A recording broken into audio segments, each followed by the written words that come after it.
The last total lunar eclipse for 3 years will appear in the sky early Tuesday morning. A lunar eclipse is when the path of our nearest neighbor in space enters the Earth's shadow during a full moon phase. There's still some sunlight getting through Earth's atmosphere, though, on either side and being reflected off the moon's surface, and that makes the lunar surface appear temporarily red. WAAY 31 meteorologist Olga Breese joins us now. So, Olga, what time can we expect to see the lunar eclipse here in Alabama? Well, will be the wee hours of the morning, so you will need to get up early in order to see it. Right now, we're looking at the waxing gibbous moon. Temperatures 59 degrees from our Muscle Shoals camera. And as the lunar eclipse evolves, there will be varying opportunities to see different degrees of coverage of that shadow as it crosses over. The best time to see the totality to begin is about 10:17.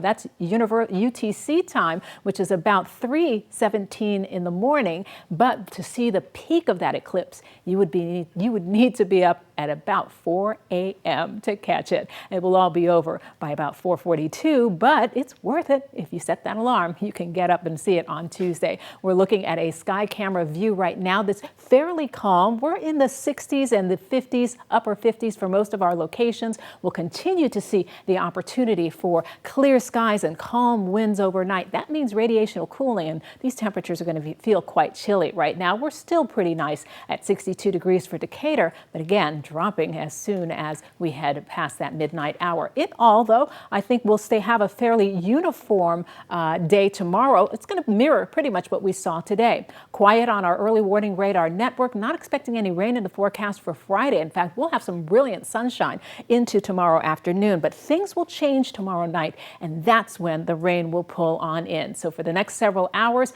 mainly in the 50s and those winds out of the south and southeast, we're going to see some cooler air temporarily, but the daytime heating will definitely kick in. So in all, a cool night tonight.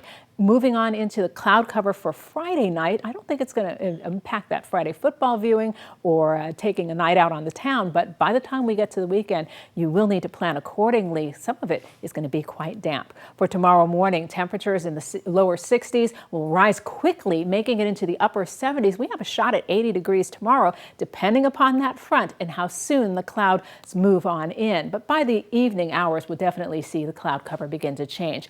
Overall, though, future radar stays quiet until we get to Saturday morning. By Friday night, we're okay. Saturday morning, we start off with cloud cover early, but by about 6 a.m., I think we'll begin to see our first bands of rain coming through along the front. Some of the heaviest, steadiest rain will be midday on Saturday, so keep that in mind if you have those outdoor plans. And then some moderate rain even into the afternoon and evening hours before it moves out overnight and into Sunday. A few lingering showers on Sunday morning, but the second half of your Sunday is looking pretty good. We're clearing out by about noontime. Rain opportunities about an inch for most of us. We'll see lesser amounts, maybe a quarter to a half an inch around some of our southern zones, and the order of the day is going to be warm weather. The stretch through the weekend and into next week stays in the 70s, and yes, even a few 80s are possible, especially when we hit Monday and Tuesday.